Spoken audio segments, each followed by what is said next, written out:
ଆଉ ଭିତରି କଥା କହିବି ଟିକେ ଶୁଣ, ଖରାପ ଭାବିଲେ ଭାବ। ମୁଁ ମନ୍ତ୍ରୀ ହେଇଥା, ଦିନେ କିଛି ପଇସା ନେଇକି ଗଲି ସାର୍ଙ୍କୁ ଦେବା ପାଇଁ। ମୁଁ ଯେମିତି ଯାଇଛି ସାର୍ କଲେ ସେଠେଇ ବସ, ଯଦି ତାକୁ ୟା ଭିତରକୁ ଆଣିବ ତମେ ଆସିବନି ଆଉ ମୋ ପାଖକୁ। ମୁଁ କିଛି ନୋଟ ନେଇକି ଯାଇଥିଲି। ଆଉ ଜଣେ ଅଛନ୍ତି ଗିରିଧାରୀ ଗମାର, ସେ ଠିଆ ହେଇଥିଲେ, ପରିମିକି ଟଙ୍କା ଦେଇପାରୁନଥିଲେ, ମୋତେ ମନ୍ତ୍ରୀ କରିଥିଲେ। ମୁଁ ପୁଳେ ନୋଟ ନେଇକି ଗଲି, ସେ ଦୌଡ଼ିଛି, ସେ ଦୌଡ଼ୁଛନ୍ତି। ବୋଲି ଆଜ୍ଞା ନେବେନି ନା, ତମେ ଆମକୁ କଟିକି ଆସି ଲାଞ୍ଚୁଆ କରିଦିଅ। ବୋଲି ତମେ ବେଶୀ ଲାଞ୍ଚୁଆ ଆମ ପକ୍ଷେ, ଆମେ ହେଲେ ଇଜ୍ଜତ ଯୋଗୁ। ସେଇଠି ସେ ପେଟରେ ସରିଲା।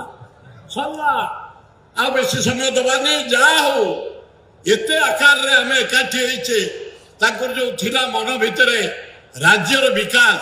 ଆସନ୍ତୁ ସମସ୍ତେ, ବାଦ ଅହଙ୍କାର ଲୋଭ ଯୋଉ ଦଳର ଯିଏ ହଉ, ଜେନେରାଲ ଲୋକଙ୍କ କାମରେ ସହଯୋଗ କରିବା।